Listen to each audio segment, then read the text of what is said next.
देख रहे हैं न्यूज़ 7 हिंदी और मैं हूं आपके साथ तान्या मौर्य। इस बुलेटिन में हम आपको रूबरू कराएंगे उत्तर प्रदेश की तमाम बड़ी खबरों से।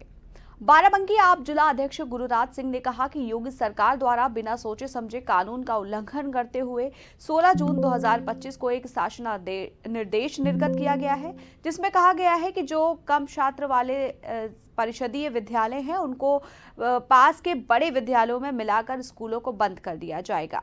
यहाँ एक तरफ योगी सरकार मदिरालयों को खोलने का रिकॉर्ड बना रही है, वहीं साल 2024 में 27,308 मदिरालय खोले गए और दूसरी तरफ योगी राज में अब तक 26,000 से ज्यादा विद्यालय बंद हो चुके हैं और अब बच्चों को कम संख्या के बहाने 27,000 और प्राथमिक विद्यालय बंद करने की जा रही है।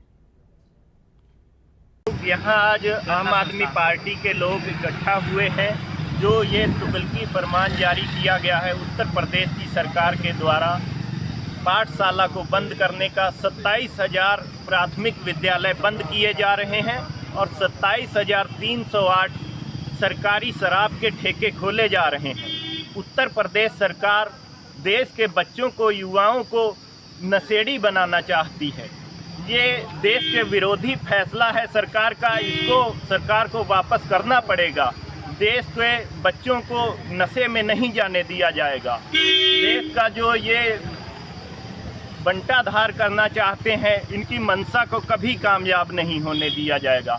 आम आदमी पार्टी ये मांग करती है कि ये जो आपका तुगलकी फरमान आया है विद्यालयों को बंद करने का, प्राथमिक विद्यालयों को, इसको वापस लिया जाए, नहीं तो आम आदमी पार्टी सूचीबद्ध तरीके से कार्य करेगी। मेरा नाम राजा खान है। अच्छा, तो आज जालौन में मुहर्रम की 5 तारीख को मेहंदी के रूप में निकाला गया, जहां गणेशगंज से बजरिया तक लोगों ने हजरत हुसैन और हुसैन के नाम के नारे लगाए। इसके बाद शफीफ खान ने नेतृत्व में निकाले गए ताजिया को जो बजरिया होते हुए सब्जी मंडी गोपाल के रास्ते से वापस अपने मुकाम पर आए, जहां पर जगह जगह पर लोगों ने लंगर और फातिया का इंतजाम किया।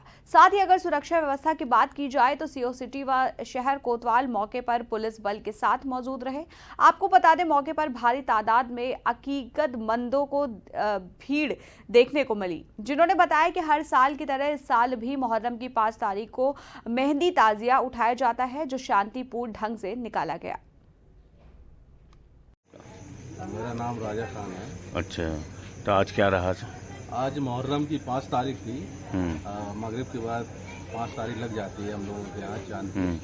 और आज मेहंदी का त्यौहार था, क्योंकि मेहंदी इमाम हुसैन की बहुत यादगार चीज़ है और बहुत याद से मनाते हैं हम लोग।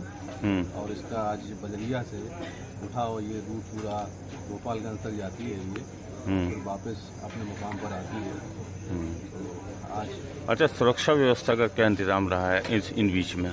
शासन प्रशासन का बड़ा यहाँ पर योगदान है और शासन ने और प्रशासन ने बहुत योगदान के साथ और सबके साथ मिलकर बड़ा सहयोग दिया है यहाँ पर। मैं प्रशासन का और अपने प्रदेश सरकार का और सबका शुक्रिया अदा करता हूँ आपके चैनल के माध्यम से, क्योंकि बहुत अच्छी। जालौन में पिछले कई दिनों से शहर के मुख्य पुल को तोड़कर नए पुल बनाने जाने का काम चल रहा है, जो अभी तक पूरा नहीं हो सका है। वहीं आने जाने के लिए छोटा पुल तैयार किया गया था, जो भारी बारिश के चलते ओवरफ्लो चल रहा है, जिसमें लोग जान को जोखिम में डालकर निकल रहे हैं, जो बेहद ही खतरनाक साबित हो सकता है। हालांकि मंगल नाले के पुल को बनाने के लिए जो समय अवधि दी गई थी वो भी तकरीबन पूरी हो चुकी है, लेकिन उसके बाद भी पुल अभी तक तैयार नहीं हो सका है। इसकी वजह से बरसात में शहर का मुख्य पुल जो कोच, जालौन, झांसी और औरैया जैसे मार्गों को जोड़ता है, जो पूर्ण रूप से बाधित पड़ा हुआ है, जिससे लोग काफी परेशान नजर आ रहे हैं।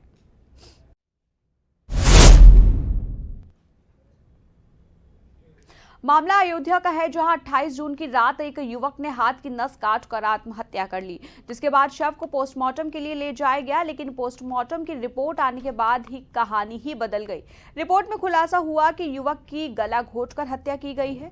बताया जा रहा है कि मृतक मूल रूप से गाजीपुर का रहने वाला है और वहीं इस पूरे मामले में हत्या की आशंका जताई जा रही है। हालांकि एसएसपी डॉक्टर गौरव ग्रोवर का कहना है कि पूरे मामले का जल्द ही खुलासा किया जाएगा।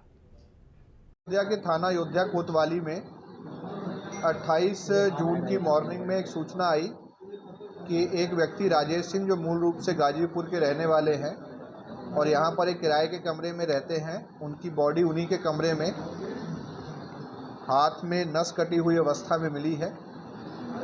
इसकी प्राथमिक सूचना आत्महत्या के रूप में आई थी। घटनास्थल का निरीक्षण अधिकारियों द्वारा और फोरेंसिक टीम द्वारा किया गया और बॉडी को कब्जे में लेकर पोस्टमार्टम के लिए भेजा गया। पोस्टमार्टम रिपोर्ट में मृत्यु का कारण हाथ की नस कटा होना ना होकर के स्ट्रैंगुलेशन आया, जिससे प्रमाणित हुआ कि मृतक की हत्या जो है वो गला घोट करके की गई है। पोस्टमार्टम की इस रिपोर्ट के आधार पर इन्वेस्टिगेशन इसी डायरेक्शन में शुरू की गई। मृतक के परिजनों से इस संबंध में पूरी जानकारी ली गई।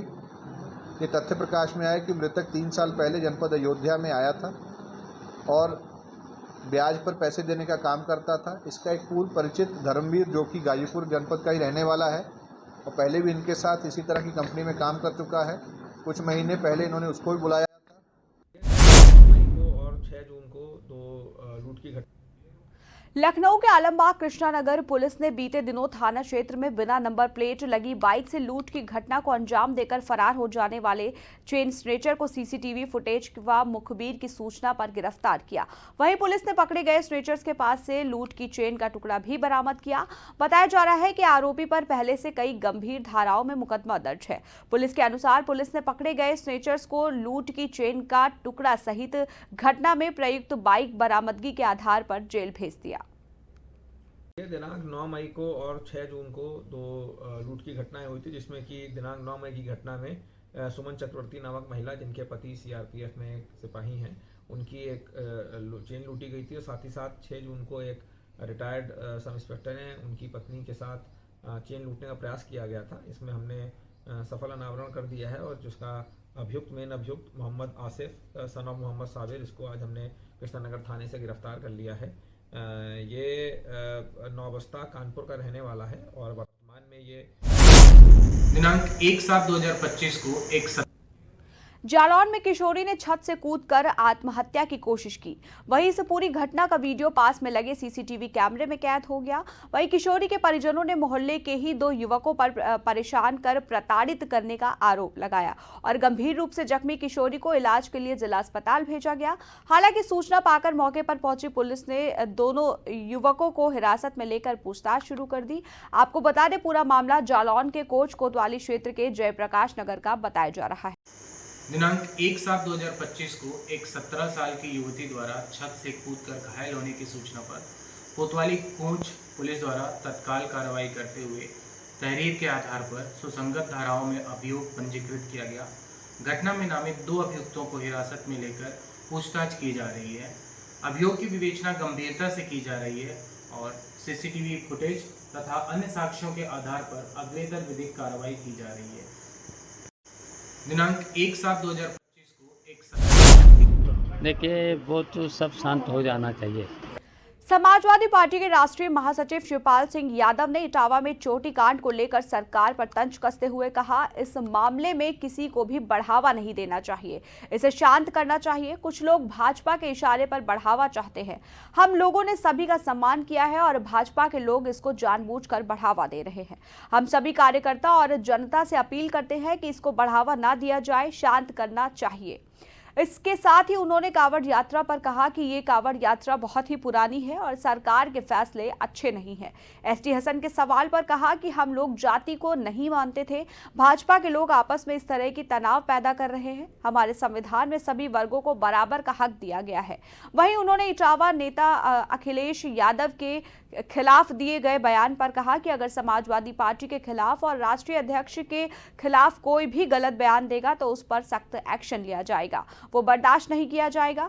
धीरेन्द्र शास्त्री के बयान पर कहा कि इटावा मामले में किसी को भी तूल नहीं देना चाहिए और उसको शांत करना चाहिए। देखिए, वो तो सब शांत हो जाना चाहिए। जब वो शास्त्री लखनऊ पहुंच गए हैं सब, तो इसे बढ़ावा नहीं देना चाहिए, किसी को भी बढ़ावा नहीं देना चाहिए, ये शांत करना चाहिए। तब तो शांत है, लेकिन कुछ लोग भारतीय जनता पार्टी के इशारे पर बढ़ाना चाहते हैं। बीजेपी के नेता इटावा आ रही है, वो कह रहे हैं कि अखिलेश जी को उन्हें वहाँ बुलाकर इस तरीके से सम्मान नहीं करना चाहिए। नहीं, देखिए, हम लोगों ने सभी हमेशा आचार लोगों का सम्मान किया है। आचार हैं, बच्चा संस्कृत में प्रवचन देते हैं, समाज में अच्छा संदेश जाता है।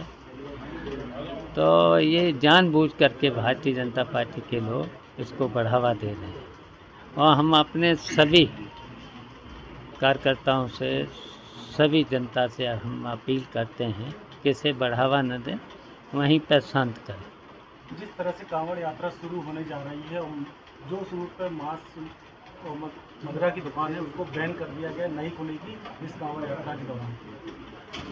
देखिए, अब ये है कि जो भी ये यात्रा तो बहुत पुरानी यात्रा है, कांवड़ यात्रा, तो जाते हैं श्रद्धालु लोग, जाते हैं कांवड़ भर के लाते हैं, पैदल जाते हैं, फिर अपने जो इष्ट हैं उन पर जल चढ़ाते हैं।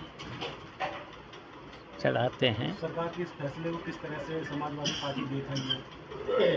अब उसके फैसले तो अच्छे हैं नहीं, बढ़ावा ही देते हैं इस तरीके के, अगर हैं तो फिर ठेका क्यों उठाते हैं? और लेकिन अगर ये बंद भी कर देते हैं तब भी नहीं रोक पाते हैं, वो पहले ही थे स्टॉप।